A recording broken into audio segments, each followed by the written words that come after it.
प्यारे बच्चों, स्वागत है आप सभी का आज के फिर से एक नए लेक्चर में। आज हम लोग का पी ब्लॉक एलिमेंट यानी पी ब्लॉक के तत्वों का जो बाइलिंगुअल ऑब्जेक्टिव क्वेश्चन का जो चल रहा है वो आज पी ब्लॉक से है।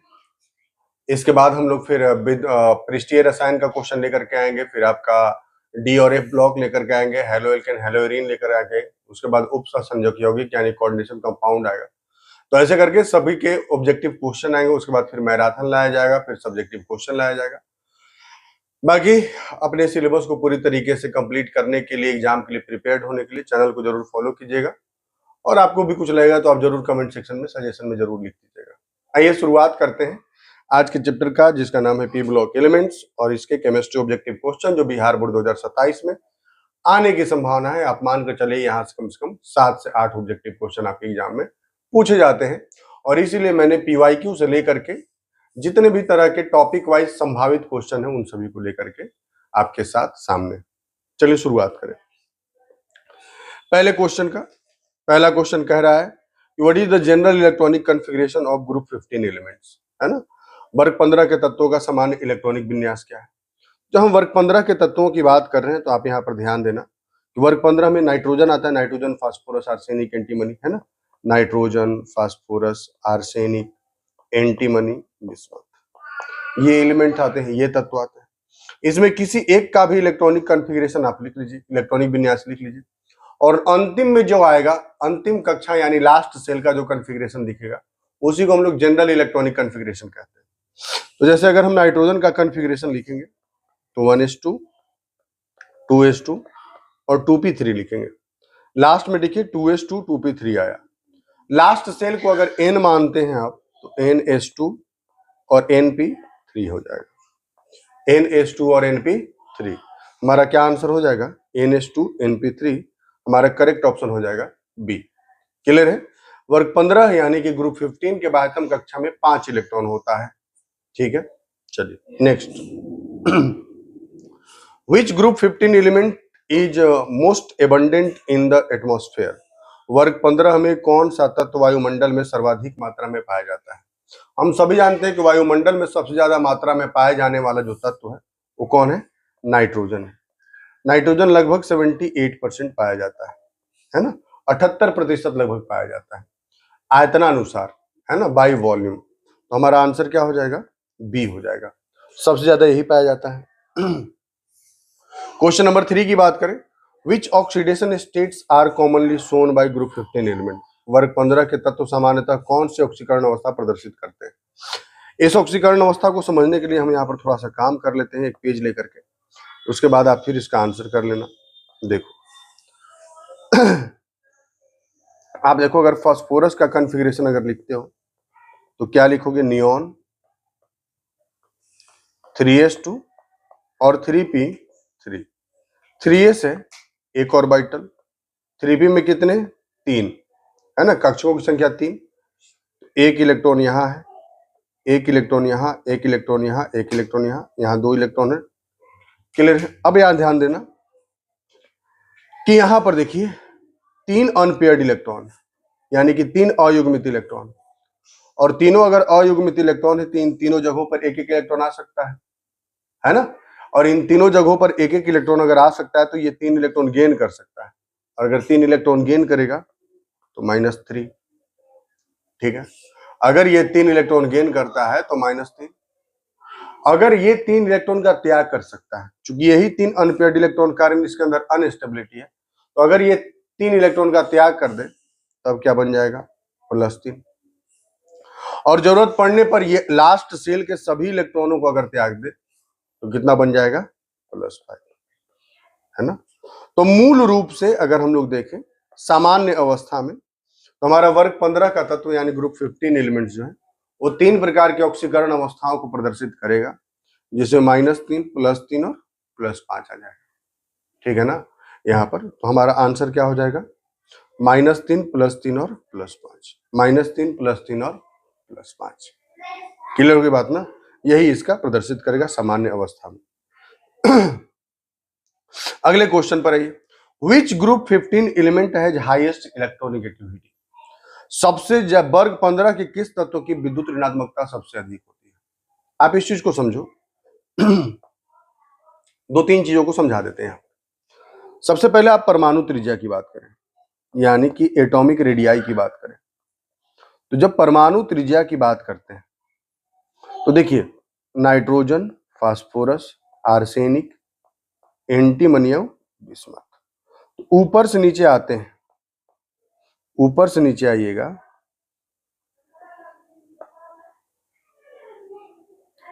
ऊपर से नीचे आइएगा तो घटता है, सॉरी ऊपर से नीचे आने पर क्या होता है, बढ़ता। ठीक है ना। परमाणु त्रिज्या यानी एटॉमिक रेडियाई ऊपर से नीचे आने पर क्या होता है, बढ़ता है। उसके बाद अगले लाइन पर आइए, अगला है आयनन ऊर्जा,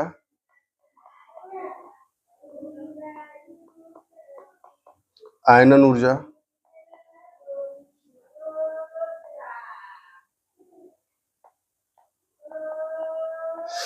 विद्युत ऋणात्मकता,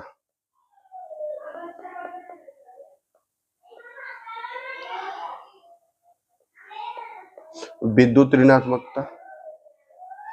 उसके बाद इलेक्ट्रॉन बंद होता है,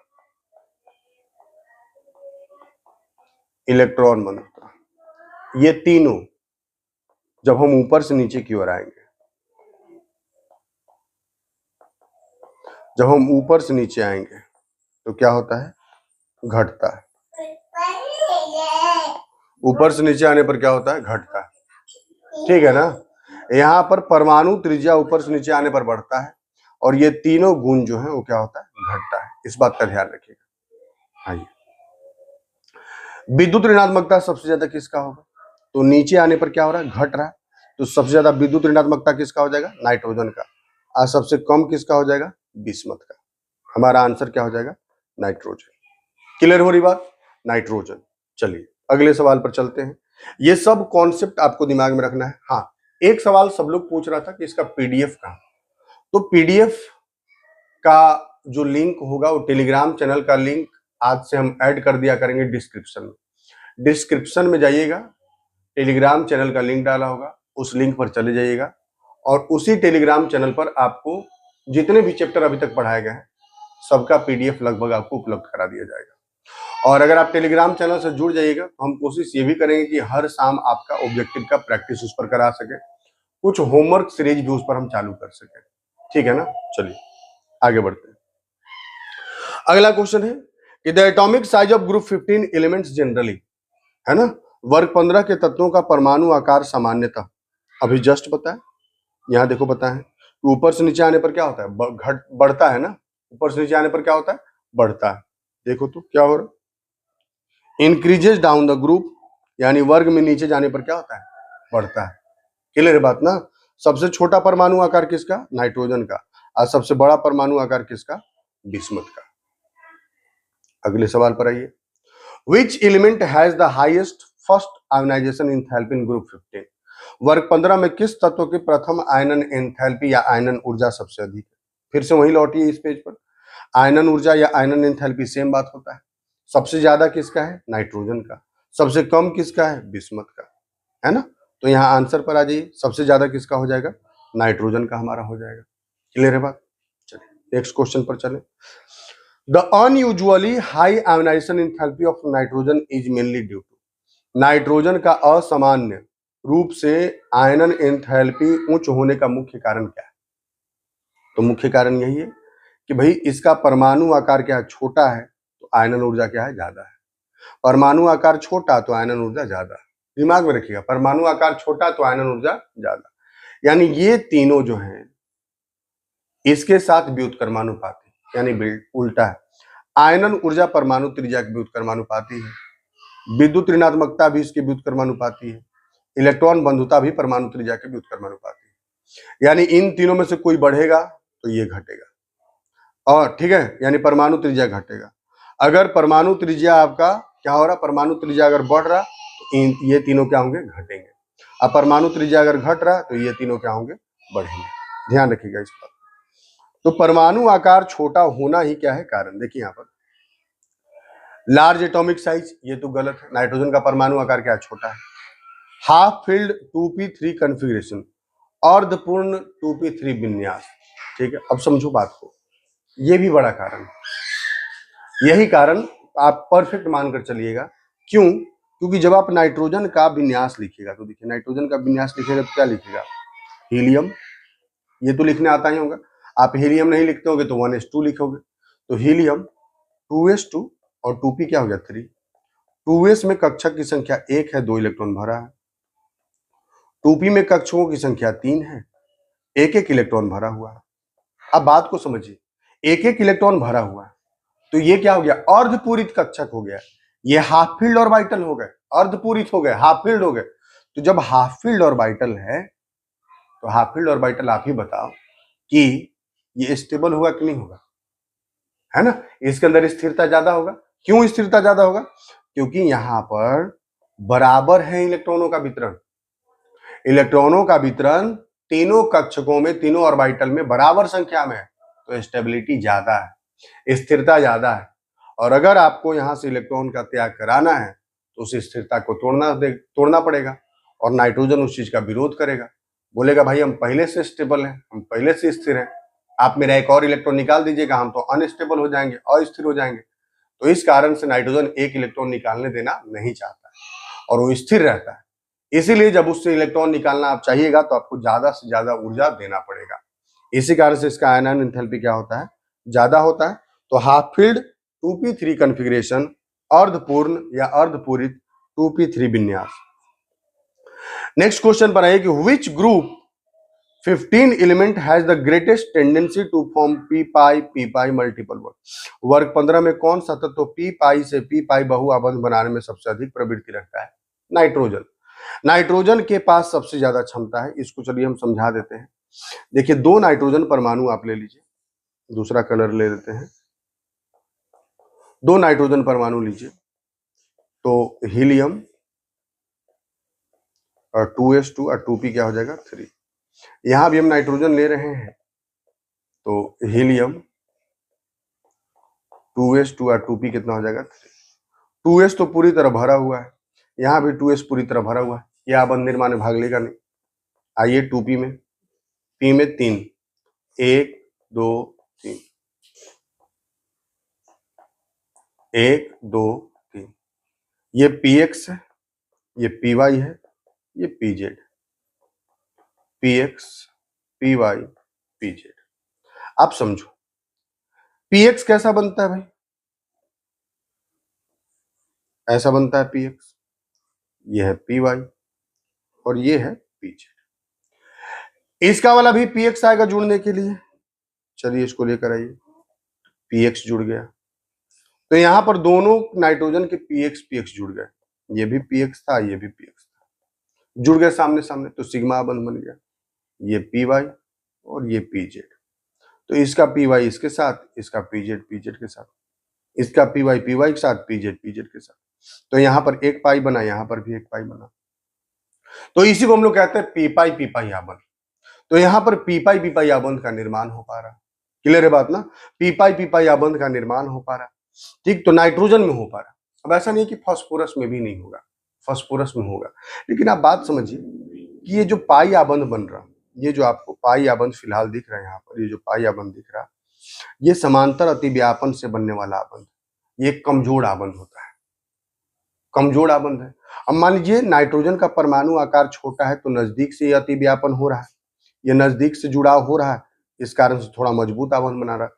अब मान लीजिए दो गो, एक मान लीजिए एक पी यहाँ है और एक पी यहाँ है, दूरी बढ़ गया, तो इनके बीच में अगर अतिव्यापन कराओगे तो ये कमजोर होगा, इनके बीच में बॉन्डिंग कराओगे तो एकदम कमजोर होगा, और ये कम तापमान पर ही टूट जाते हैं। इसी कारण से फास्फोरस जरूर बना सकता है, लेकिन वो स्थिर नहीं रह पाएगा, तुरंत टूट जाएगा। बनेगा लेकिन टूट जाएगा, बनेगा टूट जाएगा। इसी कारण से कहते हैं कि नाइट्रोजन स्थिर पी पाई आबंध बनाता है। फास्फोरस भी बना सकता है लेकिन वो स्थिर नहीं होगा, क्योंकि वहां पर आबंध की लंबाई क्या होगी? अधिक, क्योंकि फास्फोरस का परमाणु आकार क्या है? बड़ा है। क्लियर है बात? तो इसका आंसर हमारा क्या हो जाएगा? कौन सा? नाइट्रोजन। ऐसा नहीं कि फास्फोरस नहीं बनाएगा, आर्सेनिक नहीं बनाएगा, बिस्मुथ सब बना सकते हैं, लेकिन उनका परमाणु आकार बड़ा होने के कारण वो आबंध की लंबाई बढ़ जाएगा, और पाई आबंध ऐसे ही पहले से कमजोर है, क्योंकि वहां पर समांतर अतिव्यापन है, काल्पनिक अतिव्यापन है, वो पहले से कमजोर है, और आप दूर से अतिव्यापन कराइएगा और कमजोर हो जाएगा, आसानी से टूट जाता है। ठीक है, इसी कारण से फास्फोरस वगैरह नहीं दिखा पाते, जबकि नाइट्रोजन का परमाणु आकार छोटा है तो आसानी से बनाता है।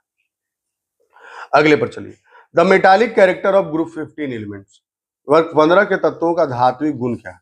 तो धातुई गुण ऊपर से नीचे आएंगे क्या होगा? बढ़ेगा। परमाणु त्रिज्या के साथ साथ धातुई गुण भी क्या होता है? बढ़ता है। तो इंक्रीजेस डाउन द ग्रुप हमारा आंसर हो जाएगा, है ना, नाइट्रोजन, फास्फोरस, आर्सेनिक, एंटीमनी और बिस्मथ। तो नाइट्रोजन और फास्फोरस क्या माना जाता है? अधातु। नाइट्रोजन और फास्फोरस को अधातु, इन दोनों को उपधातु की श्रेणी में माना जाता है, और बिस्मथ को धातु माना जाता है। तो जैसे जैसे नीचे आइएगा धातु का गुण बढ़ता जाएगा। ठीक है, तो नीचे जाने पर बढ़ता है। अगला question, which molecule has the highest bond dissociation enthalpy? सबसे ज्यादा निम्नलिखित में से किस अणु का आबंध विच्छेदन या आबंध वियोजन ऊर्जा सबसे अधिक होगा? तो देखो, आप सोचो, नाइट्रोजन के परमाणु एक दूसरे से कैसे बॉन्ड द्वारा जुड़े होते हैं? Triple bond. फास्फोरस तो ट्रिपल बॉन्ड बना नहीं पाएगा, क्योंकि आपको हम बताएं कि वहां पाई बॉन्ड बन नहीं पाएगा, तो यहाँ ट्रिपल बॉन्ड पाया जाएगा, और यहाँ ट्रिपल बॉन्ड जब पाया जाएगा तो इसको तोड़ना आसान हो, मुश्किल होगा। 3 आबंध से बने, मान लो नाइट्रोजन 3 बॉन्ड से बना है, फास्फोरस 1 बॉन्ड से बना होगा, आर्सेनिक भी 1 बॉन्ड से बना होगा, यहाँ एंटीमनी भी 1 बॉन्ड से बना होगा। तो आप ही बताइए सबसे मजबूत आबंध कहाँ पर रहा होगा? नाइट्रोजन में, क्योंकि यहाँ 3 बॉन्ड है, और जब 3 बॉन्ड है तो वहां का ऊर्जा आपको तोड़ने के लिए ज्यादा देना पड़ेगा। तो हमारा आंसर क्या हो जाएगा? N2। ठीक है ना, हमारा आंसर N2 हो जाएगा। ये देखिए PYQ है, what is the maximum covalency of nitrogen? Nitrogen की अधिकतम सहसंयोजकता कितनी है? तो नाइट्रोजन की अधिकतम सहसंयोजकता कितनी होती है? 4। कारण समझा देते हैं क्यों है ऐसा। ठीक है, देखो, नाइट्रोजन का अगर आप कॉन्फ़िगरेशन लिखते हैं तो हीलियम 2s2 और 2p3। 2s में कितने इलेक्ट्रॉन है? 2। 2p में कितने इलेक्ट्रॉन है? 3। अब देखिए आप, नाइट्रोजन के बाह्यतम कक्षा में सिर्फ 3 इलेक्ट्रॉन है जो अयुग्मित, समझ के बात को ना, ये 3 अयुग्मित इलेक्ट्रॉन है, और अगर ये 3 अयुग्मित इलेक्ट्रॉन है तो नाइट्रोजन के पास ये क्षमता है कि ये इन 3 इलेक्ट्रॉनों को शेयर कर सकता है, शेयर कर सकता है। लेकिन यहां पर देखो आप, तो नाइट्रोजन के s कक्षक में भी यानी 2s में भी कितने इलेक्ट्रॉन है? 2 इलेक्ट्रॉन। तो ये तो पड़े हुए, तो जरूरत पड़ने पर नाइट्रोजन के पास अगर कोई ऐसा समूह आए, जैसे मान लीजिए H+ आए, तो H+ के पास तो इलेक्ट्रॉन होगा नहीं, H के पास एक ही इलेक्ट्रॉन होता है हाइड्रोजन के पास, वो भी त्याग दिया, तो हाइड्रोजन के पास तो 0 इलेक्ट्रॉन हो गया। तो नाइट्रोजन बोलेगा कि तुम आ ही गए हो तो तुमको जोड़ देते हैं। कैसे जोड़ सकता है नाइट्रोजन उसको अपने साथ? क्या करेगा नाइट्रोजन कि अपना ही वाला 1 इलेक्ट्रॉन उठा करके किसको दे देगा? हाइड्रोजन को दे देगा, और हाइड्रोजन को अपने साथ एक उप सहसंयोजक आबंध द्वारा जोड़ देगा, कोऑर्डिनेट बॉन्ड द्वारा जोड़ देगा। तो नाइट्रोजन एक बार में टोटल कितने बॉन्ड बना सकता है? 4 बॉन्ड बना सकता है, मैक्सिमम 4 बॉन्ड बना सकता है। ठीक है ना, क्योंकि इसके पास आगे देखिए, जैसे 2s था 2p था, 2d तो है नहीं, अगर d होता तो इलेक्ट्रॉन का प्रसार कर लेता और सहसंयोजकता 5 हो जाता, लेकिन 2d कक्षक नहीं है इसके पास, तो इसके बाह्यतम कक्षा में d कक्षक की अनुपस्थिति होने के कारण ये मैक्सिमम कितने बॉन्ड बना पाएगा? 4 बना पाएगा मैक्सिमम, जिसमें 3 सहसंयोजक यानी कि कोवैलेंट होगा, और 1 कोऑर्डिनेट यानी कि उप सहसंयोजक आबंध होगा। तो टोटल मैक्सिमम कितने आबंध बना सकता है? 4 बना सकता है। अगले क्वेश्चन पर आइए, the anomalous behaviour of nitrogen is mainly due to. ठीक है, नाइट्रोजन का असामान्य व्यवहार मुख्यतः किस कारण से है? तो यहां पर देख लीजिए, small size, high electronegativity, high ionization enthalpy, छोटा आकार, उच्च विद्युत ऋणात्मकता और उच्च आयनन एंथैल्पी, यही इसका आंसर हो जाएगा। अगले क्वेश्चन पर आइए, विच is the strongest base among the following hydrides? सबसे प्रबल क्षार कौन सा है? तो सबसे प्रबल क्षार कौन हो जाएगा? NH3। सबसे प्रबल क्षार NH3, क्योंकि नाइट्रोजन के पास, देखिए नाइट्रोजन के पास परमाणु आकार छोटा है, नाइट्रोजन का परमाणु आकार छोटा है, और नाइट्रोजन का परमाणु आकार छोटा होने के कारण यह सबसे आसानी से H+ को अपने साथ क्या कर सकता है? जोड़ सकता है, सबसे आसानी से जोड़ सकता है अपने इलेक्ट्रॉन को साझा करके। तो H+ ग्रहण करने की क्षमता जो सबसे अधिक है वो किसके पास है? नाइट्रोजन के पास। इसी कारण से हमारा NH3 यहाँ पर करेक्ट। लेकिन अगर यही पूछता कि सबसे प्रबल अम्ल कौन है, तो प्रबल अम्ल की श्रेणी में हम किसको रख देते? SbH3 को, या इसके बाद एक और ऑप्शन होता अगर BiH3 तो हम उसको रख देते। क्लियर है बात ना? BiH3 को रख देते। अगले सवाल पर चलिए। PYQ है कि विच is the strongest base among the following, निम्नलिखित में से सबसे प्रबल क्षार कौन है? तो अभी जस्ट हम लोग कर लिए, कौन है हमारा? NH3। अगले क्वेश्चन पर चलिए। The bond angle in group 15 hydrides generally, bond angle की बात कर रहे हैं तो इसको पहले समझ लो। देखो हाइड्राइड जो बनता है कौन कौन बनता है? NH3, ठीक है ना, NH3,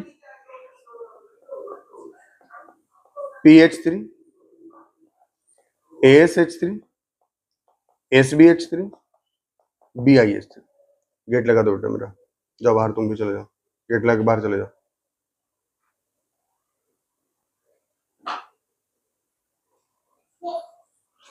अगर हम बात करेंगे, देखिए क्या क्या, आबंध लंबाई,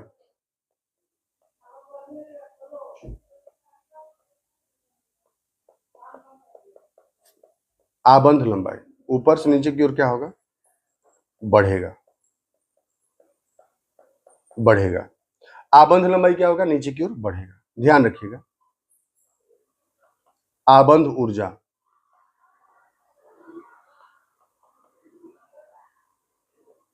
घटेगा।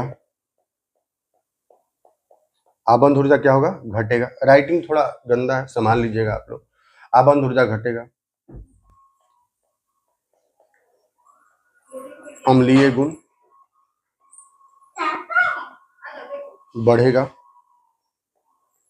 अम्लीय गुण नीचे की ओर क्या होगा? बढ़ेगा। सबसे ज्यादा अम्लीय गुण BiH3 का, सबसे कम NH3 का। आबंध कोण की बात कीजिए, आबंध कोण नीचे की ओर क्या होगा? घटेगा। आबंध कोण क्या होगा? नीचे की ओर घटेगा। ठीक है। ऐसे ही अवकारक गुण भी क्या होगा? अवकारक गुण अम्लीय गुण सेम होता है, बढ़ता है। उसके बाद क्षारीय गुण क्या होता है? घटता है। ठीक है ना, क्षारीय गुण घटता है। अभी जस्ट आपको हम बता भी दिए, क्षारीय गुण घटेगा। ठीक है, ये हाइड्राइड का पूरा कहानी है। तो यहां पर हमारा सवाल जो था वो क्या था कि वर्ग 15 में हाइड्राइडों का आबंध कोण सामान्यतः नीचे जाने पर क्या होता है? घटता है। नीचे जाने पर क्या होता है? घटता है। क्लियर होगी बात? चलिए, समझ के बात को, इसको आप स्क्रीनशॉट लेकर के रख लोगे ताकि आसानी से आप समझ सको चीजों। चलिए, अब आ जाइए 16 पर। कह रहा विच is the correct order of bond length in group 15 hydrides. Bond length यानी आबंध लंबाई का सही क्रम क्या है? अभी देखिए, जस्ट बताया आपको, देखिए तो यहाँ बताया ना, आबंध लंबाई नीचे की ओर क्या हो रहा है? बढ़ेगा। यानी सबसे ज्यादा आबंध, सबसे छोटा आबंध लंबाई NH3 का, और सबसे बड़ा किसका हो जाएगा? BiH3। तो नीचे की ओर बढ़ेगा। NH3 से बड़ा PH3, PH3 से बड़ा ASH3, उससे बड़ा SbH3, उससे बड़ा BiH3। आइए देखिए कौन सा क्रम हो जाएगा? पहला ऑप्शन हमारा करेक्ट हो जाएगा, पहला ही ऑप्शन करेक्ट हो जाएगा, है ना, पहला ऑप्शन करेक्ट हो जाएगा। NH3 से बड़ा PH3, PH3 से बड़ा ASH3, उससे बड़ा SbH3, ये हमारा करेक्ट आंसर हो जाएगा। Next, thermal stability of group 15 hydrides, वर्ग 15 के हाइड्राइडों का तापीय स्थिरता। वही बात फिर से समझिए कि जब आप नीचे जा रहे तो आबंध लंबाई क्या हो रहा? बढ़ रहा। और आबंध लंबाई जैसे जैसे बढ़ता है आबंध कमजोर होता जाता है, और कमजोर होगा तो स्थिरता क्या हो जाएगा? घट जाएगा। यानी जब स्थिरता की बात की जाएगी तो क्या होगा? घटेगा। स्थिरता ऊपर से नीचे आने पर क्या होगा? घटेगा। तो सबसे ज्यादा स्थिर कौन होगा? NH3, और सबसे कम स्थिर कौन हो जाएगा? BiH3। क्लियर है बात? आइए सवाल पर आ जाए तो क्या हो जाएगा? डिक्रीजेज डाउन द ग्रुप, तापीय स्थिरता क्या होता है? घटता है नीचे की ओर जाने पर। अगले सवाल पर आइए कि the reducing character of group 15 hydrides generally. अभी जस्ट आपको वही बात हम बताएं, अभी हम यहाँ पर बोले थे कि अम्लीय गुण जिस प्रकार से है वैसे ही आपका अवकारक गुण है। H+ त्यागने की क्षमता, तो त्यागने की क्षमता जो है वो नीचे की ओर क्या होता है? बढ़ता है। यानी अम्लीय गुण बढ़ता है तो अवकारक गुण भी क्या होगा? बढ़ेगा। तो यहाँ पर अवकारक गुण बढ़ रहा है, तो सबसे कम क्या हो जाएगा? नीचे की ओर क्या होता है? बढ़ता है। Increases down the group. अगर क्रम पूछा जाएगा तो NH3, NH3 से ज्यादा PH3, इससे ज्यादा ASH3, इससे ज्यादा SbH3 और इससे भी ज्यादा BiH3। क्लियर बात ना। और कहीं क्रम था क्या? यहां पर भी क्रम हम लिख ही देते हैं। सबसे ज्यादा स्थिर NH3, इससे कम स्थिर PH3, इससे कम ASH3, इससे कम SbH3, इससे कम BiH3। और तो कहीं कोई क्रम नहीं था। हाँ यहाँ तो दिया हुआ था। ठीक है, चलिए साथ में लिखते चल रहे हैं। अगला क्वेश्चन नंबर 19 पर आइए। Which gas is known as laughing gas? Laughing gas के तौर पर हम लोग N2O को जानते हैं। क्लियर है बात ना। लाफिंग गैस के नाम पर N2O। इसी तरीके से अगर टीयर गैस पूछ दिया, आंसू गैस पूछ दिया, वो भी लिख देते हैं। अगर आपसे पूछ दिया जाए कि आंसू गैस क्या है, देख लेना आंसू गैस सही लिखा है कि नहीं। टीयर गैस कहते हैं। आंसू गैस का फॉर्मूला होता है CCl3NO2। इसी प्रकार से अगर फॉस्जीन का सूत्र पूछ दिया, जो कि एक विषैला गैस है, तो फॉस्जीन का सूत्र क्या हो जाएगा? COCl2। इसी प्रकार से अगर मस्टर्ड गैस का आपसे सूत्र पूछ, मस्टर्ड गैस का सूत्र आपसे पूछ, तो Cl CH2 CH2 S फिर CH2 CH2 और Cl, ये हो जाएगा मस्टर्ड गैस का सूत्र। ठीक है ना। अगले पर आइए। Ammonia can be dried by using. Ammonia को किसका प्रयोग करके सुखाया जा सकता है? अमोनिया को किसका प्रयोग करके? अमोनिया क्या है? क्षार है। तो क्षार को अगर सुखाना है तो हम अम्ल डाल देंगे, कॉन्सेंट्रेटेड सल्फ्यूरिक एसिड डाल देंगे, सूख जाएगा। अगला, the shape of NH3 molecule. ठीक है, NH3 की आकृति क्या होगी? देखिए नाइट्रोजन के पास टोटल बाह्यतम कक्षा में कितना इलेक्ट्रॉन है? 5 इलेक्ट्रॉन। ठीक है, 5 इलेक्ट्रॉन, जिसमें से 3 हाइड्रोजन के साथ वो जुड़ रहा। ध्यान लेना, हाइड्रोजन के साथ जुड़ रहा। ठीक, एक लोन पेयर बच गया, तो 3 बॉन्ड पेयर, एक लोन पेयर, टोटल कितना हो गया? 4। जब इलेक्ट्रॉन युग्मों की संख्या टोटल 4 हो जाए, तो जो ज्यामिति हम लोग बनाते हैं वो कैसा बनाते हैं? वो ज्यामिति हम लोग बनाते हैं चतुष्फल की। एक लोन पेयर ऊपर और तीनों बॉन्ड पेयर नीचे। ज्यामिति हो जाएगा इसका चतुष्फल की, आकृति हो जाएगा पिरामिडी, और अगर संकरण कोई पूछे तो sp3। संकरण क्या हो जाएगा? sp3। याद रखिएगा, हमसे क्या पूछ रहा है? आकृति पूछ रहा है। तो देखिए आकृति पूछ रहा तो त्रिकोणीय पिरामिडी, ट्राइगोनल पिरामिडल। क्लियर बात? पिरामिडी आकृति क्या बोला जाता है? पिरामिडी। ठीक है, अब ट्राइगोनल पिरामिडी भी कई बार यूज किया जाता है और डायरेक्ट कई बार पिरामिडी भी यूज किया जाता है। ठीक है, दोनों में कंफ्यूज मत हुई, दोनों सेम चीज। क्लियर होगी बात? आगे बढ़ते हैं। अगर यही अगर ज्यामिति पूछे होता तो हमारा कौन सा आंसर होता? चतुष्फल की डी ऑप्शन होता, टेट्राहेड्रन। लेकिन आकृति पूछा है, इस कारण से trigonal bipyramidal, sorry trigonal pyramidal. Next question पर आइए। विच nitrogen oxide is neutral oxide? Neutral oxide कौन है? न्यूट्रल ऑक्साइड 3 है, याद रखिएगा, CO, NO और N2O। ये 3 न्यूट्रल ऑक्साइड है, यानी उदासीन ऑक्साइड। ठीक है, ये 3 उदासीन ऑक्साइड है। ओके, अब बाकी धातु के जो ऑक्साइड, जैसे आपसे पूछा जाए कि क्षारीय ऑक्साइड, तो क्षारीय ऑक्साइड में जो भी धातु के ऑक्साइड होंगे वो क्षारीय होंगे, जैसे Na2O, CaO, MgO, ये सब क्षारीय ऑक्साइड। और अगर आपसे पूछा जाए अम्लीय ऑक्साइड, तो CO2, SO2 है ना, NO2, ये सब अम्लीय ऑक्साइड है, जो अधातु के ऑक्साइड है। और अगर कोई पूछे उभयधर्मी ऑक्साइड, यानी जो अम्ल की तरह भी व्यवहार कर सकता है और क्षार की तरह व्यवहार कर सकता है, तो उसकी श्रेणी में कौन आ जाएगा? तो उसमें आ जाएगा Al2O3 आ जाएगा, ZnO आ जाएगा। ये आपका उभयधर्मी के तौर पर। तो हमारा आंसर यहाँ पर क्या हो जाएगा? N2। ये सब बड़ा इंपॉर्टेंट डिटेल है, आप इसको अंडर एस्टिमेट नहीं कर सकते, इस बात का ख्याल रखिएगा। बहुत इंपॉर्टेंट कॉन्सेप्ट है, यहाँ से कहीं से भी सवाल पूछा जा सकता है, और इसीलिए हम सब चीज पूरा एकदम डिटेल करके हुए आपको पढ़ाते चल रहे हैं। आगे क्वेश्चन पर चलिए। आप इतना मानकर चलिए कि अगर यहाँ तक वीडियो में आए हैं, पूरे वीडियो को आप देख लीजिएगा, तो आप P ब्लॉक के मास्टर हो जाइए।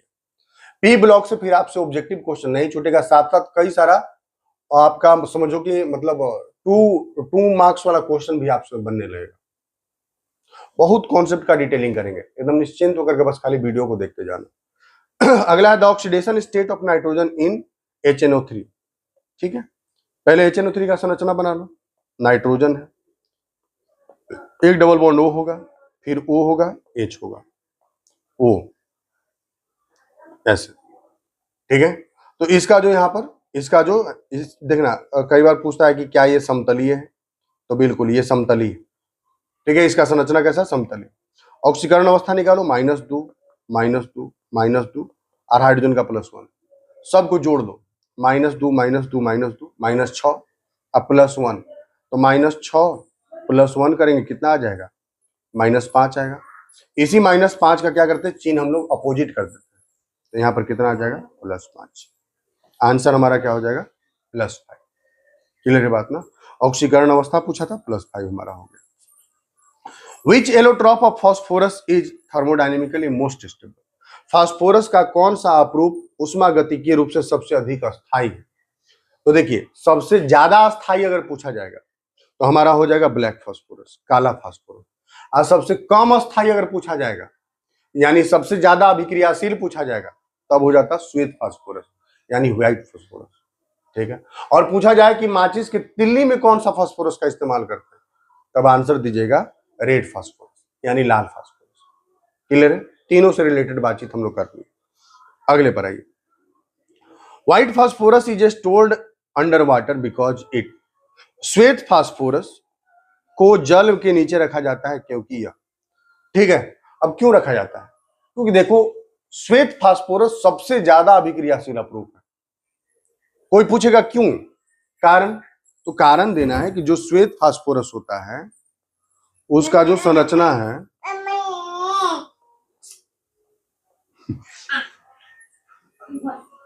इसका जो संरचना है ये चतुष्फलकीय संरचना होता है। और इस चतुष्फलकीय संरचना में कितना डिग्री का कोण बन रहा होता है, 60 डिग्री का। तो कोण बहुत कम होने के कारण आबंधों के बीच में तनाव ज्यादा रहता है।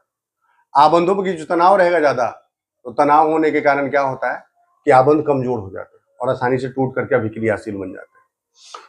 तो जल में इसलिए रखते हैं क्योंकि इसको अगर आप खुले में रखिएगा ना, तो हवा के साथ ऑक्सीजन, हवा में जो ऑक्सीजन है उसके साथ अभिक्रिया करके जलने लगेगा। इसीलिए इसको पानी में रखते हैं, पानी के साथ ये अभिक्रिया करने की क्षमता नहीं रखता है। तो हमारा आंसर क्या हो जाएगा कि रिएक्ट्स रैपिडली विथ, जल से तेजी से अभिक्रिया करता है। कैचेज फायर इन एयर, वायु में आग पकड़ लेता है, यही हमारा सही होगा कि वायु में आग पकड़ लेता है। इसी से बचाव के लिए हम उसको कहाँ रखते हैं, जल में रखते हैं, ठीक है। अगले पर आइए। The molecular formula of orthophosphoric acid. तो ऑर्थोफॉस्फोरिक अम्ल का आणविक सूत्र, तो देखिए H3PO3, यहां पर जो जो लिखा है सबका हम एक बार नाम लिख देते हैं, ठीक है ना। देखो ये H3PO3, तो इसका नाम है ऑर्थोफॉस्फोरस अम्ल। ई वाला जो है ये तो ऑर्थोफॉस्फोरिक हो गया, ये तो आपका करेक्ट ऑप्शन हो गया। ये HPO3 है, इसको हम लोग कहते हैं मेटाफॉस्फोरिक अम्ल।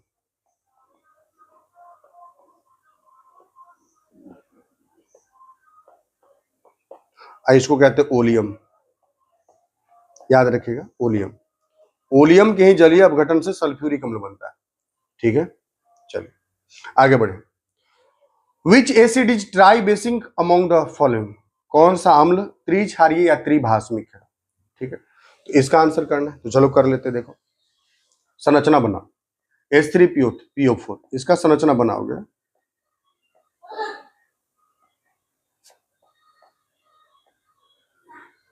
देखो ये है संरचना H3PO4।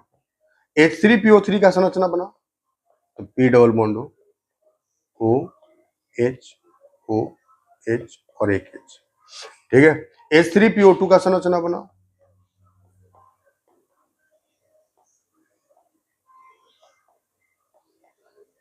ये हो गया H3PO2 का, ठीक है ना। अब देखो कौन 3 H+ का त्याग कर सकता है, तो जब भी ऑक्सी अम्ल हो किसी का भी, और ऑक्सी अम्ल में अगर H+ का त्याग करने का बात किया जाए, तो वहां से त्याग कराएंगे जब O से जुड़ा हो। O से जुड़ा हुआ H जो त्याग होगा वही आपका भास्मिकता बताएगा। तो यहां पर अगर आप देखें तो कितने H हैं, 1 2 3, ये 3 त्याग कर सकता है, तो ये त्रिभास्मिक, इसका भास्मिकता कितना हो जाएगा, 3। 1 2, 2 का त्याग कर सकता है, इसका भास्मिकता 2। ये 1 का त्याग कर सकता है, इसका भास्मिकता 1। H4P2O7, इसका भी चलो संरचना बना देते हैं। देखो कितने ऑक्सीजन है, कितने फास्फोरस है, 2। O7 है तो दोनों के बीच में 1 ऑक्सीजन डाल दीजिए, अब बाकी दोनों पर 3-3 ऑक्सीजन बांट दीजिए।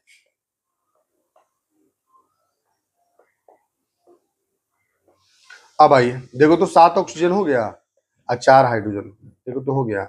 इसका भास्मिकता कितना हो जाएगा 4, इसमें 4 OH बॉन्ड है ना, तो इसका भास्मिकता कितना हो जाएगा 4 हो जाएगा। हमारा आंसर क्या हो जाएगा, हमारा आंसर त्रिभास्मिक पूछ रहा, हमारा आंसर क्या हो जाएगा पहला। क्लियर है बात ना, भास्मिकता इसका 4 है। 3 पूछ रहा ना, हाँ 3, भास्मिकता इसका 3। चलिए फिर नेक्स्ट क्वेश्चन पर चलें।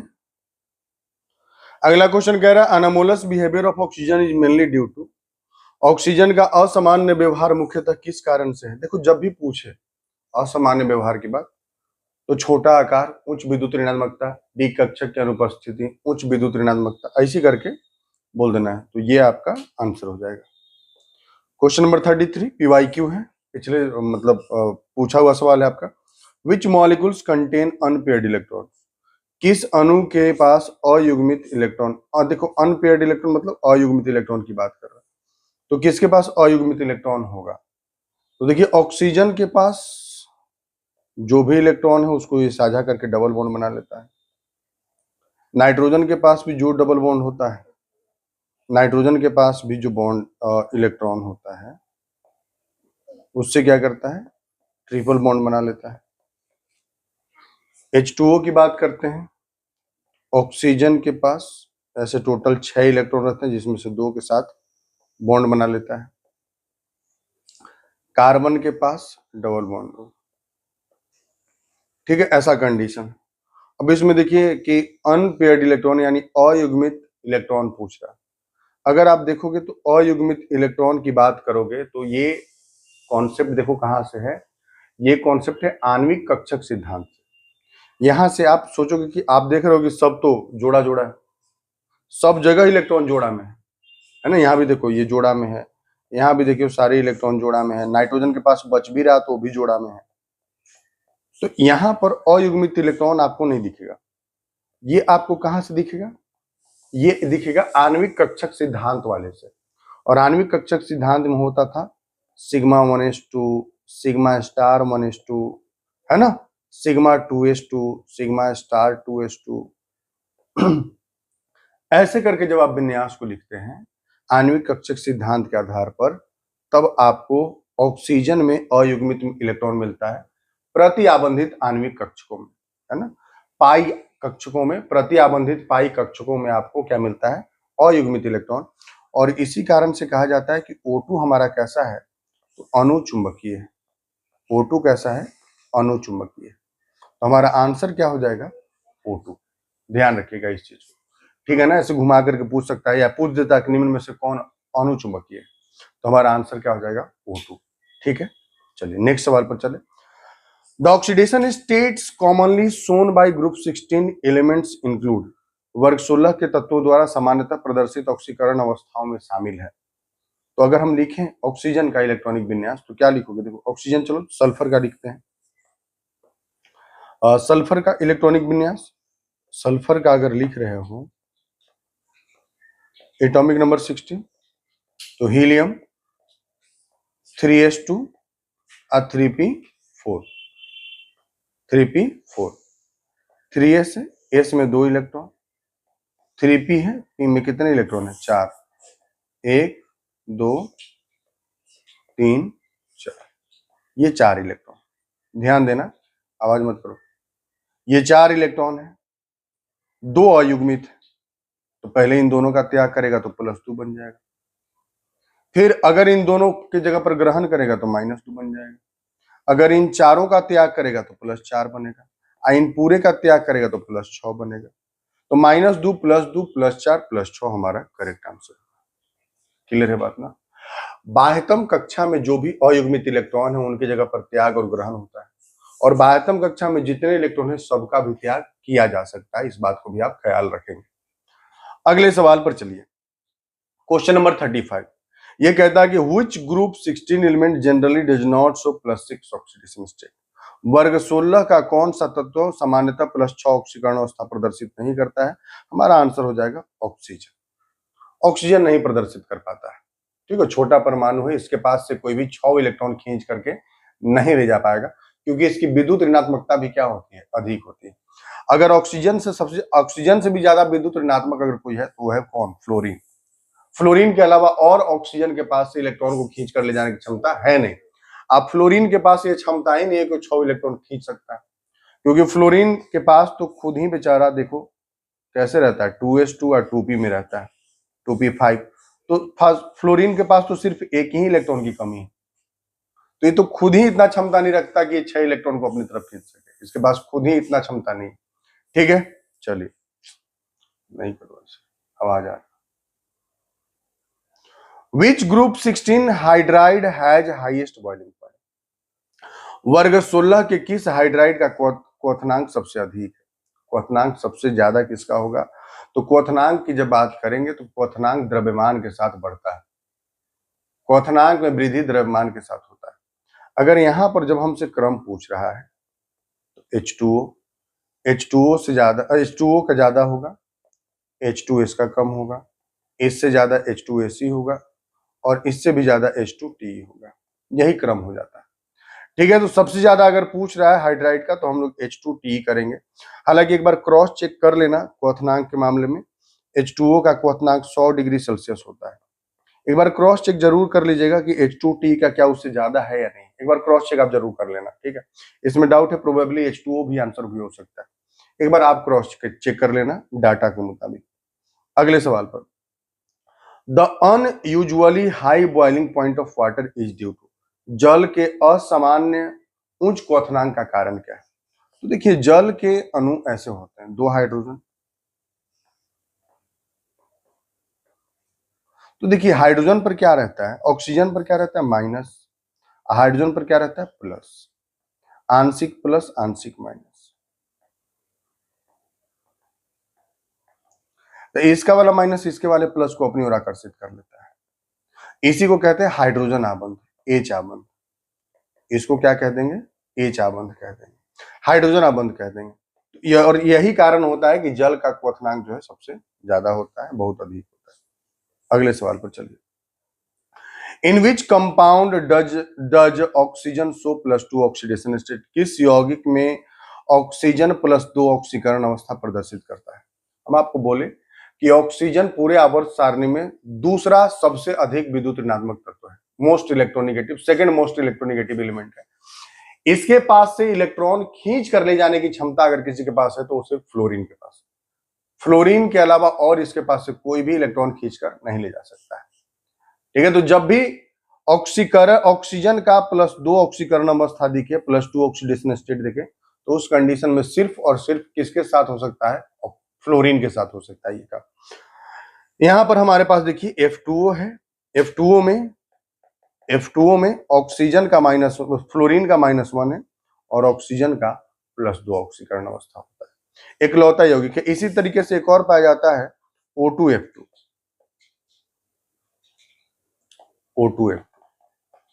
यहां पर इसका -1 और इसका क्या हो जाएगा? इसका भी आपका कितना हो जाएगा? -1 हो जाएगा। ठीक है ना, सॉरी +1 हो जाएगा। क्लियर है बात? चलिए अगले पर चलिए। OF2 में oxidation, in OF2 oxidation state of oxygen is, OF2 में ऑक्सीजन का ऑक्सीकरण अवस्था, यहां देख लीजिए वही बोल रहा, OF2 में, यही ना F2O है, तो ऑक्सीजन का ऑक्सीकरण अवस्था कितना दिखा? +2। आंसर हमारा क्या हो जाएगा? +2। अगले सवाल पर चलते हैं, the number of unpaired electron in one molecule of liquid oxygen, है ना, द्रव ऑक्सीजन के एक अणु में अयुग्मित इलेक्ट्रॉनों की संख्या कितनी है? 2 होती है, याद रखिएगा 2 होती है, एक π*2px में और π*2py में, इन दोनों में एक एक अयुग्मित इलेक्ट्रॉन होता है। Ozone is an allotrope of, ozone किस तत्व का अपरूप है? आंसर हो जाएगा ऑक्सीजन। ओजोन का सूत्र क्या होता है? O3। तो O3 किससे बनेगा? ऑक्सीजन से बनेगा, ऑब्वियस सी बात है। 47, ozone acts as a strong, ozone एक प्रबल, ओजोन क्या है? प्रबल ऑक्सीकारक है, ऑक्सीडाइजिंग एजेंट है। कोई पूछेगा क्यों, तो आंसर दे दीजिएगा कि जब ओजोन टूटता है, जब ओजोन टूटता है तो टूट करके डाई ऑक्सीजन और साथ में नेसेंट ऑक्सीजन यानी नवजात ऑक्सीजन यानी कि परमाणुिक ऑक्सीजन का निर्माण करता है, जिस कारण से वह प्रबल ऑक्सीकारक या फिर प्रबल विरंजक के रूप में काम करता है। क्लियर हो गई बात? ठीक। Next, which allotrope of sulphur is stable at room temperature? कमरे के ताप पर सल्फर का कौन सा अपरूप अस्थायी होता है? तो याद रखिएगा, रोम्बिक सल्फर जो है ये, यानी विषम लंबाक सल्फर जो है वो सबसे ज्यादा अस्थायी रूप होता है। विच oxide of sulphur is an acidic oxide? तो सल्फर का ऑक्साइड जो है दोनों, चाहे वो SO2 हो चाहे वो SO3 हो, दोनों हमारा क्या होगा कि अम्लीय होगा, एसिडिक होगा। ठीक है ना? ओके, दोनों। अगले पर आइए, the acidic character of group 16 oxide generally, वर्ग 16 के तत्वों के ऑक्साइडों का अम्लीय प्रकृति। आप देखिए कि SO2, SeO2 या TeO2, आप ही बताओ, जब नीचे जाएंगे वर्ग में, है ना, oxygen, sulphur, selenium, tellurium, polonium, तो हम सभी जानते हैं कि जब इधर से इधर यानी ऑक्सीजन से नीचे की ओर जाएंगे वर्ग में, तो धातु ही गुण बढ़ता है। और धातु के जो ऑक्साइड होते हैं क्या होते हैं? क्षारीय होते हैं। यानी इनके ऑक्साइड का क्षारीय गुण जो है वो नीचे की ओर बढ़ रहा होगा, और जो सबसे ऊपर होगा उसका क्षारीय गुण सबसे कम, जो नीचे होगा उसका क्षारीय गुण सबसे ज्यादा। यानी जो ऊपर होगा उसका अम्लीय गुण सबसे ज्यादा और नीचे वाले का अम्लीय गुण सबसे कम। तो पूछ रहा है कि सामान्यतः क्या होगा? तो नीचे जाने पर अम्लीय प्रकृति क्या होगा? घटेगा। अम्लीय प्रकृति क्या होगा? घटेगा। ठीक है, घटता है। अगले सवाल पर आइए, what is the general electronic configuration of group 17? वर्ग 17 के तत्वों का सामान्य इलेक्ट्रॉनिक विन्यास क्या है? तो वर्ग 17 के तत्वों की जब आप बात करो तो फ्लोरीन को ही ले लो और इसका विन्यास लिखोगे तो लिखोगे हीलियम 2s2 और 2p कितना 5। तो आप देखो तो अंतिम में क्या है? 2s2 2p5 s2p5 यानी ns2 np5, हमारा सी ऑप्शन करेक्ट हो जाएगा। अगले सवाल पर आइए, which halogen has the highest electronegativity? इस हैलोजन की इलेक्ट्रोनेगेटिविटी सबसे अधिक है। तो सबसे अधिक किसकी हो जाएगी? फ्लोरीन की। सबसे अधिक विद्युत ऋणात्मकता किसका हो जाएगा? क्लोरीन का। क्लोरीन का हो। पूरे आवर्त सारणी में भी सबसे ज्यादा विद्युत ऋणात्मक कौन है? हमारा फ्लोरीन हो जाएगा।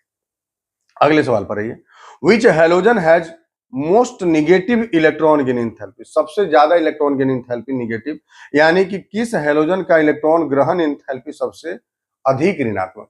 देखो, जो परमाणु जितना आसानी से इलेक्ट्रॉन ग्रहण कर पाता है वह उतना ही ज्यादा मात्रा में इलेक्ट्रॉन ऊर्जा का त्याग करता है, यानी उसका इलेक्ट्रॉन ग्रहण एंथैल्पी, ग्राही एंथैल्पी जो है उतना ही ज्यादा निगेटिव होता है, आपका ऋणात्मक होता है। तो सबसे आसानी से इन चारों में इलेक्ट्रॉन कौन ग्रहण करता है? तो वह है क्लोरीन। फ्लोरीन के पास परमाणु आकार छोटा, इलेक्ट्रॉन ग्रहण करने का क्षमता ज्यादा होना चाहिए था, लेकिन फ्लोरीन के बाह्यतम कक्षा में इलेक्ट्रॉनों का भीड़ ज्यादा हो जाता है ना। 2 कक्षा है, इस दूसरे कक्षा में 7 इलेक्ट्रॉन होने के कारण इलेक्ट्रॉनों के बीच का प्रतिकर्षण बहुत ज्यादा हो जाता है, भीड़ बहुत ज्यादा हो जाता है, तो इलेक्ट्रॉन ग्रहण करने का क्षमता घट जाता है फ्लोरीन के पास। जबकि ऑक्सीजन, क्लोरीन के पास 3 कक्षा होने के कारण इलेक्ट्रॉन ग्रहण करने का क्षमता भी क्या रहता है? ज्यादा रहता है, क्योंकि यहाँ इलेक्ट्रॉनों का भीड़ क्या रहता है? कम रहता है। तो यह आसानी से इलेक्ट्रॉन क्या करेगा? ग्रहण कर लेगा। क्लियर है बात? तो हमारा आंसर क्या हो जाएगा? क्लोरीन हो जाएगा। क्लियर है? अगले सवाल पर चलिए, chlorine has more negative electron gain enthalpy than fluorine mainly because, अभी जस्ट बताया कि फ्लोरीन में इलेक्ट्रॉनों के बीच का भीड़ ज्यादा है, इस कारण उनके बीच लगने वाला प्रतिकर्षण यानी रिपल्सन क्या होगा? ज्यादा होगा, तो इलेक्ट्रॉन ग्रहण नहीं कर सकता। और यहां पर रिपल्सन इलेक्ट्रॉनों के बीच यानी प्रतिकर्षण क्या है? कम है, भीड़ कम है। ठीक है, देखिए, chlorine has smaller size, chlorine का आकार छोटा है, पहला ऑप्शन होगा नहीं। Fluorine has very small size and greater electron repulsion, fluorine का आकार बहुत छोटा होने के कारण इलेक्ट्रॉन इलेक्ट्रॉन प्रतिकर्षण अधिक होता है, बी ऑप्शन। देखो इधर पैर से लगेगा, सीधा लेटो। Next, the oxidising power of halogen decreases in the order. Halogen का ऑक्सीकारक शक्ति का सही क्रम क्या है? तो सबसे ज्यादा ऑक्सीकारक कौन होगा? फ्लोरीन। यही रहेगा क्रम, यही रहेगा, इसमें कोई टेंशन नहीं। अगले सवाल पर आइए, the thermal stability of fluorine hydrogen halide decreases in order. Hydrogen halide के तापीय स्थिरता का सही क्रम क्या है? तो तापीय स्थिरता का सही क्रम जो है वो यही रहेगा कि आबंध लंबाई घटेगा, आबंध लंबाई जितना बढ़ता जाएगा तापीय स्थिरता घटता जाएगा। सबसे छोटा आबंध लंबाई किसका होगा? HF का, क्योंकि F का आकार क्या है? छोटा है। तो हमारा ए ऑप्शन यहाँ करेक्ट हो जाएगा। सबसे ज्यादा अस्थाई HF होगा, सबसे कम अस्थाई हमारा HI हो जाएगा। अगले सवाल पर, विच हाइड्रोजन हैलाइड हैज द, अच्छा एक चीज यहाँ पर देखना, आप गौर करोगे 55 के बाद 61 आ गया है। 5 क्वेश्चन वो पीपीटी बनाते वक्त मिसिंग हो गया था, तो या ये कह लो कि नंबरिंग गड़बड़ा गया, क्वेश्चन का जो नंबरिंग है वो गड़बड़ाया हुआ है, बाकी सब करेक्ट है, नंबरिंग सिर्फ गड़बड़ा गया है, तो मिसिंग नहीं है, नंबरिंग गड़बड़ाया हुआ है। Which hydrogen halide has the highest bond dissociation energy, किस हाइड्रोजन हैलाइड का आबंध विच्छेदन या आबंध वियोजन ऊर्जा सबसे अधिक है? HF का, क्योंकि इसके आबंध का लंबाई सबसे कम है, और अगर क्रम पूछा जाएगा तो HF, HCl, HBr और HI, यही क्रम हो जाएगा। ठीक है, अगले सवाल पर आते हैं। Which hydrogen halide is strongest acid in aqueous solution, तो जो सबसे आसानी से H प्लस का त्याग करेगा वो सबसे स्ट्रॉन्ग एसिड होगा। तो सबसे आसानी से H प्लस का आयन का त्याग करेगा कौन करेगा? जिसके आबंध की लंबाई सबसे अधिक होगी। तो आप ही बताओ, इन चारों में सबसे अधिक आबंध की लंबाई किसकी है? HI की, है ना, क्योंकि आयोडीन का आकार बड़ा है तो आबंध लंबाई ज्यादा, तो आसानी से H प्लस आयन का त्याग करेगा। और अगर क्रम पूछा जाएगा तो क्रम ये हो जाएगा, अम्लीय गुण का अगर क्रम पूछा जाएगा तो ये क्रम हो जाएगा, ये क्रम हो जाएगा। ठीक है, नेक्स्ट सवाल पर चलते हैं। Fluorine shows only -1 oxidation state mainly because, कारण समझ लीजिए बहुत स्पष्ट है कि फ्लोरीन के पास जो है 2s2 और 2p, 2s2 और 2p कितना है? 5। आप समझो 2s में 2 इलेक्ट्रॉन है, 2p में कितने इलेक्ट्रॉन है? 5 इलेक्ट्रॉन, 1 2 3 4, है ना, 5। इसके पास कितना? देखिए एक ही है। अब यहाँ 2d तो उपलब्ध है नहीं कि इलेक्ट्रॉनों का प्रसार कर सके, तो कहानी खत्म। और दूसरा कि एक ही जगह खाली है, तो एक या तो ग्रहण कर सकता है या त्याग कर सकता है। और तीसरी बात यह है कि फ्लोरीन की विद्युत ऋणात्मकता सबसे अधिक है पूरे आवर्त सारणी में। तो किसी भी तत्व के पास ये क्षमता ही नहीं है कि फ्लोरीन के पास से इलेक्ट्रॉन खींच कर ले जा सकता है। तो दो कारण दिया जा सकता है, पहला कि फ्लोरीन की विद्युत ऋणात्मकता सबसे अधिक है, दूसरा कि फ्लोरीन के बाध्यम कक्षा में डी कक्षा की अनुपस्थिति। यही दो कारण एनफ है कि फ्लोरीन सिर्फ इलेक्ट्रॉन एक ग्रहण कर सकता है, न तो त्याग कर सकता है और न और आगे अपने इलेक्ट्रॉनों का प्रसार कर सकता है। सिर्फ ग्रहण कर सकता है, यहां पर एक इलेक्ट्रॉन ग्रहण कर सकता है। क्लियर बात ना? इस जगह पर एक इलेक्ट्रॉन ये क्या कर सकता है? ग्रहण कर सकता है, क्योंकि इसकी विद्युत ऋणात्मकता सबसे अधिक है। It has low electronegative, it is the most electronegative element, या सबसे अधिक विद्युत ऋणात्मक तत्व है। यही हमारा आंसर हो जाएगा। अगले सवाल पर चलिए। Which is the strongest oxidizing agent among the following, निम्नलिखित में से सबसे प्रबल ऑक्सीकारक कौन है? आंसर हमेशा रहेगा फ्लोरीन। इससे ज्यादा विद्युत ऋणात्मक और ऑक्सीकारक कोई नहीं। क्लोरीन ठंडे तनु NaOH के साथ अभिक्रिया करके क्या बनाता है? तो जब ठंडे तनु के साथ कराएगा, ठंडा और तनु अगर होगा सो NaOH, ठीक है ना, तो Cl2 प्लस NaOH, और ये ठंडा रहेगा तो अभिक्रिया करके जो बनाएगा वो बनाएगा NaCl प्लस NaClO, हाइपोक्लोरेट बनाता है। याद रखिएगा, हाइपोक्लोरेट बनाता है, साथ में H2O बना देगा, हाइपोक्लोरेट बनाता है। तो ये हो जाएगा ए ऑप्शन। और यही अगर ठंडा ना होता, गर्म और सांद्र होता, इस जगह पर गर्म और सांद्र होता, तो हमारा आंसर बी हो जाता, क्लोरेट बनाता है, सोडियम क्लोराइड और सोडियम क्लोरेट बनाता है। ठीक है, याद रखिएगा इस बात को। अगले सवाल पर, chlorine reacts with hot and concentrated, देखिए आ गया, क्लोरीन गर्म और सांद्र NaOH के साथ अभिक्रिया करके क्या बनाता है? आपका आंसर क्या हो जाएगा? सोडियम क्लोरेट बनाता है, NaClO3, ठीक है ना, NaClO3 यही बनाता है। अगला, which halogen can oxidize chlorine ion into chlorine gas, कौन सा हेलोजन क्लोराइड आयन को क्लोरीन गैस में ऑक्सीकृत कर सकता है? तो कौन कर सकता है भाई? फ्लोरीन कर सकता है, इसी के पास क्षमता है। अगला, chlorine is prepared in the laboratory by heating MnO2 with, तो MnO2 को किसके साथ गर्म करते हैं? तो हम लोग यहाँ पर तनु HCl के साथ गर्म करके बनाते हैं, HCl के साथ, HCl और MnO2 के बीच में अभिक्रिया होगा तो MnCl2 बनेगा, साथ में Cl2 बनेगा और H2O बनेगा, तो यहाँ पर क्लोरीन बनता है। ठीक है, next, the bleaching action of chlorine is due to, chlorine का विरंजन क्रिया किसके कारण होता है, याद रखिएगा H2O की अभिक्रिया जब Cl2 के साथ कराएंगे तब क्या बना देगा, ये HCl बना देगा और O यानी नवजात ऑक्सीजन उत्पन्न करेगा। तो ये नवजात ऑक्सीजन किसी के साथ जुड़ेगा तो ऑक्सीजन का जुड़ना क्या होता है, ऑक्सीकरण। तो यहाँ आंसर क्या हो जाएगा, ऑक्सीडेशन। ठीक है ना, ऑक्सीडेशन। अगले क्वेश्चन पर आते हैं। अच्छा, यहाँ हाइड्रोलाइसिस ओनली भी आंसर हो सकता है ना, क्योंकि जल के साथ अभिक्रिया करके कर रहा है, तो हाइड्रोलाइसिस ओनली भी आंसर हो सकता है। अगले क्वेश्चन पर आइए। The bleaching action of chlorine is permanent because it is based on, chlorine की विरंजन क्रिया अस्थायी होती है क्योंकि यह आधारित है। विरंजन क्रिया किस पर आधारित है ना, किस पर, तो आपका क्या है, ऑक्सीकरण पर आधारित है। क्लियर है ना, ऑक्सीकरण पर आधारित। अगले पर आइए। Bleaching powder is represented approximately by the formula, तो किस फॉर्मूले से रिप्रेजेंट किया जाता है, तो आंसर हमारा है ये। ठीक है ना, यही हमारा आंसर है, CaOCl2, यही उसका फॉर्मूला है, किसका, ब्लीचिंग पाउडर का यानी विरंजक चूर्ण का। अगले सवाल पर चलिए। Bleaching powder is prepared by passing chlorine over, विरंजक चूर्ण बनाने के लिए क्लोरीन गैस को किस पर प्रवाहित किया जाता है ना, तो किस पर प्रवाहित किया जाता है, तो देखिए यहां पर कैसे बनाया जा रहा है, देखो ध्यान से, कैल्शियम ऑक्साइड है ना, तो इसको हम किससे गुजारेंगे, तो यहां पर हम लोग क्विक लाइम से इसको गुजारेंगे, किससे गुजारेंगे, क्विक लाइम से। अगला, the active bleaching species formed from bleaching powder is mainly, विरंजक चूर्ण से बनने वाली मुख्य सक्रिय विरंजक प्रजाति कौन सी है, तो सक्रिय विरंजक प्रजाति जो है वो कौन बनेगा, HClO बनता है। याद रखिएगा इस चीज को, HClO बनता है। अगले सवाल पर आइए। Which compound is used for disinfecting drinking water, कीटाणु, पेयजल को कीटाणु रहित के लिए किस यौगिक का उपयोग किया जाता है, आंसर है क्लोरीन। क्लोरीन का दो जगहों पर खास करके इस्तेमाल किया जाता है, एक तो विरंजक करने के लिए यानी साफ सफाई के लिए, जैसे विरंजक का अर्थ हमेशा ये समझना, जैसे मान लो कागज वगैरह है, तो कागज जो आप देखते हो इतना साफ सुथरा है, किससे बना होता है, बांस से बना होता है।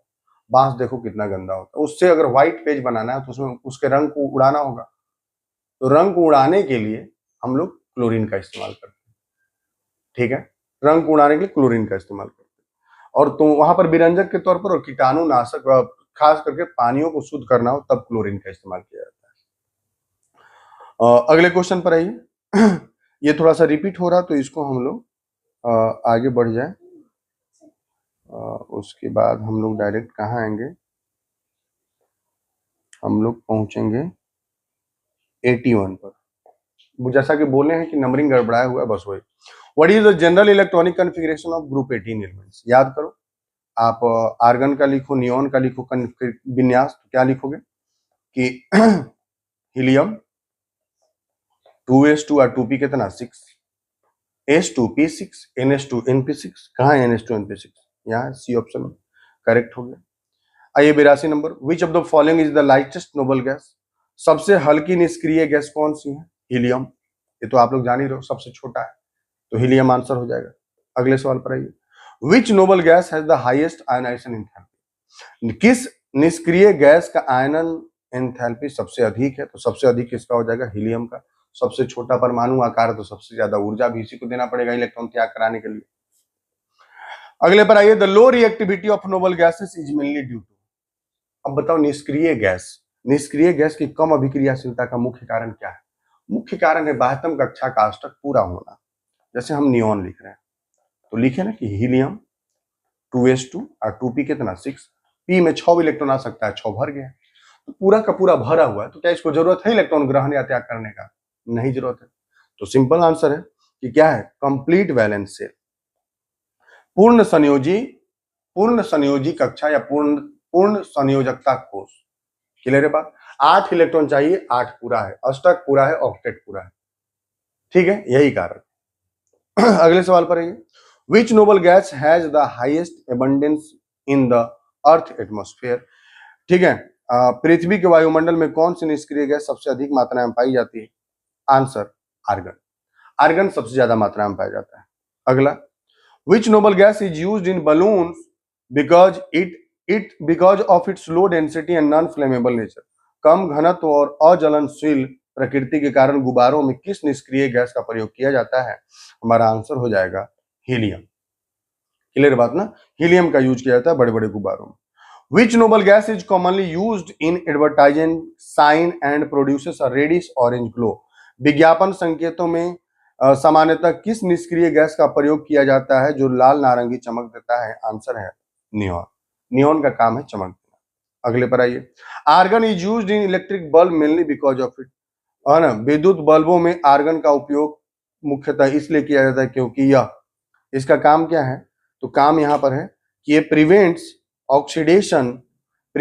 ऑक्सीडेशन ऑफ द फिलामेंट, तंतु के ऑक्सीकरण को क्या करता है? रोकता है।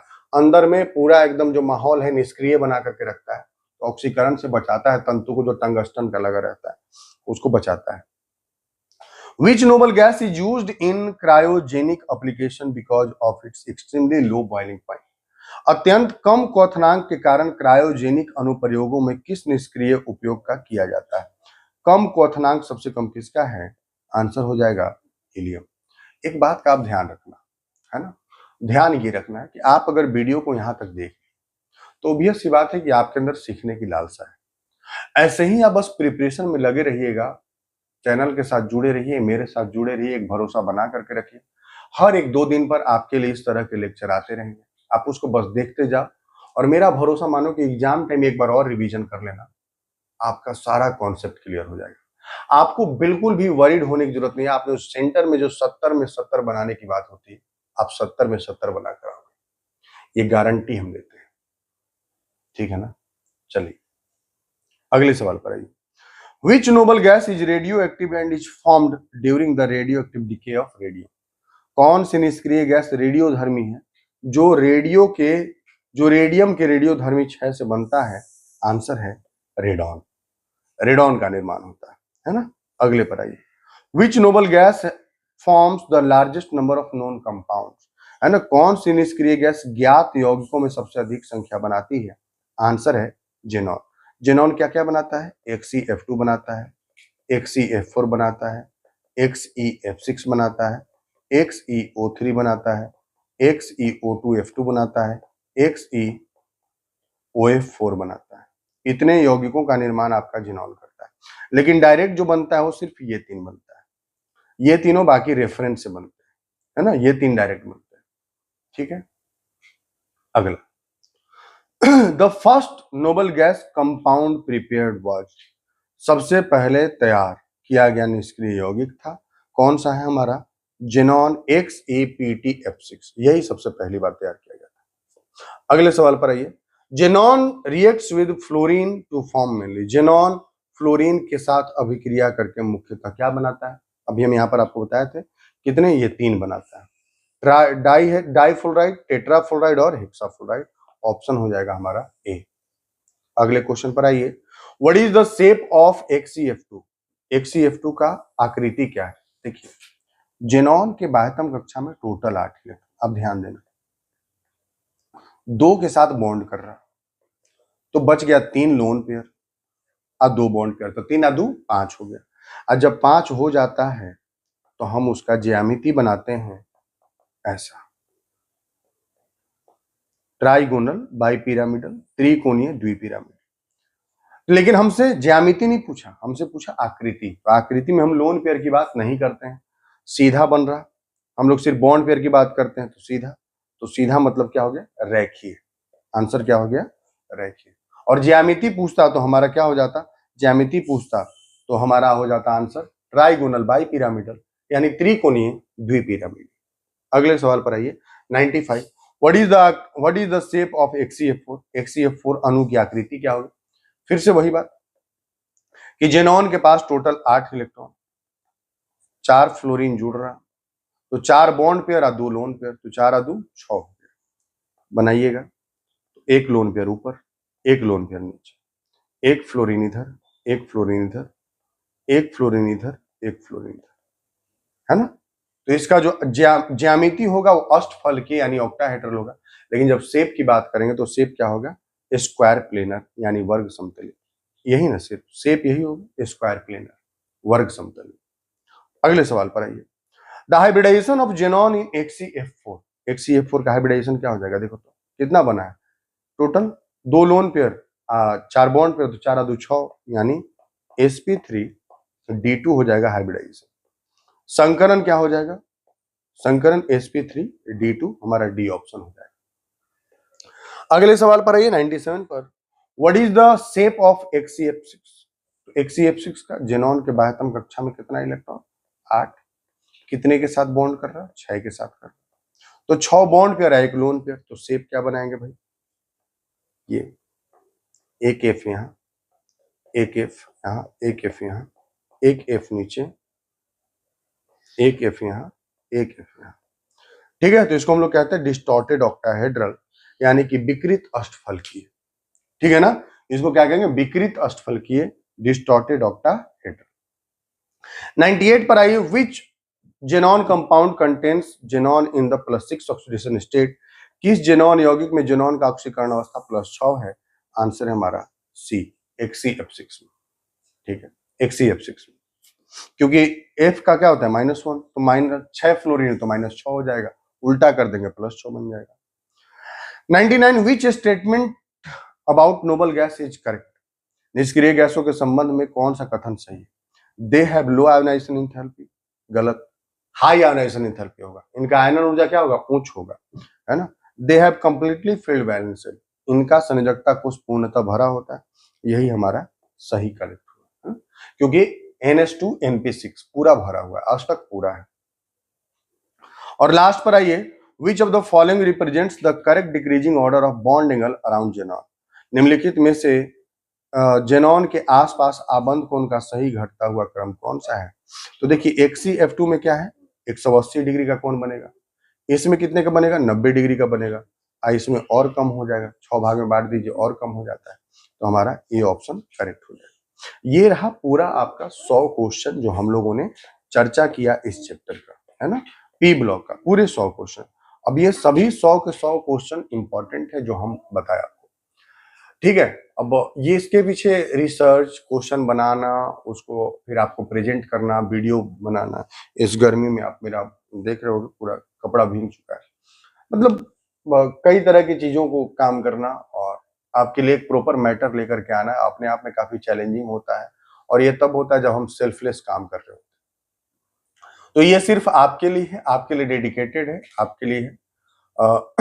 हम आगे भी सुविधाओं को बढ़ाना चाहते हैं, जिसमें डिजिटल बोर्ड और पूरे सिलेबस का जो फ्री कोर्सेस लाना चाहते हैं, आगे कंपटीशन के सेक्टर में भी चाहते हैं कि आपके लिए कम फ्री कोर्सेस आए, तो उसके लिए आपकी मदद की जरूरत पड़ेगी। अगर आप वीडियो में यहाँ तक आए हैं और आपको लगता है कि ये एक सार्थक मेहनत है, एक सार्थक पहल है, तो देखो अभी फिलहाल मेरी उतनी क्षमता है नहीं कि हम खुद से एक स्टूडियो जनरेट करें।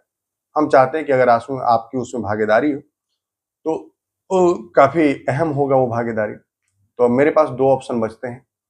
पहला ऑप्शन कि आप वीडियो को शेयर करें, उसको लाइक करें, लोगों तक पहुंचाएं, ज्यादा से ज्यादा व्यू बढ़ाएं, ताकि उससे जो जनरेट होगा, अभी हम 840-41 के आसपास सब्सक्राइबर पर हैं, आप इसको 1000 सब्सक्राइबर पर पहुंचा दे ताकि वीडियो में जो व्यू आए, मोनेटाइज हो जाए चैनल, और उसके बाद जो अर्निंग जनरेट हो उस अर्निंग का हम यूज कर सकें। और दूसरा ऑप्शन ये है कि हमारे पास ये स्कैनर है, आप इस पर डोनेट कर सकते हैं, तो आप उसको डोनेट कर सकते हो, जो जितना भी आप डोनेट कर सकते हो, जो भी लो से लो अमाउंट भी आप डोनेट कर सकते हो, उसको डोनेट करो, और उसकी मदद से उस पैसे का धीरे धीरे जमा करके हम स्टूडियो सेटअप करने की ओर बढ़ेंगे। तो बस इतना ही सा कहानी है। एक मदद आपकी ओर से भी चाहिए, और ये मदद यही है। बाकी मिलते हैं अगले चैप्टर में इसी तरीके से। देखो, बिना किसी तरह के बातचीत के, अनर्गल हंसी मजाक के पढ़ाई पढ़ाई होता है, और पढ़ाई के बीच में समय को बर्बाद करना, हंसी मजाक करके, गाना गा करके, शायरी बोल करके, ये तो मेरे से पॉसिबल है नहीं। हम बड़ा सीरियसली और चीजों को सही तरीके से डील कर देते हैं जितना जरूरी होता है, बस वही डील करके बना दिए हैं। अब आपको बेहतर लगा हो तो लोगों तक पहुंचाइए, शेयर कीजिए, अपने दोस्तों को जोड़िए, बस इतना ही सा आपसे फेवर चाहते हैं। Thank you. बंद करो बेटा।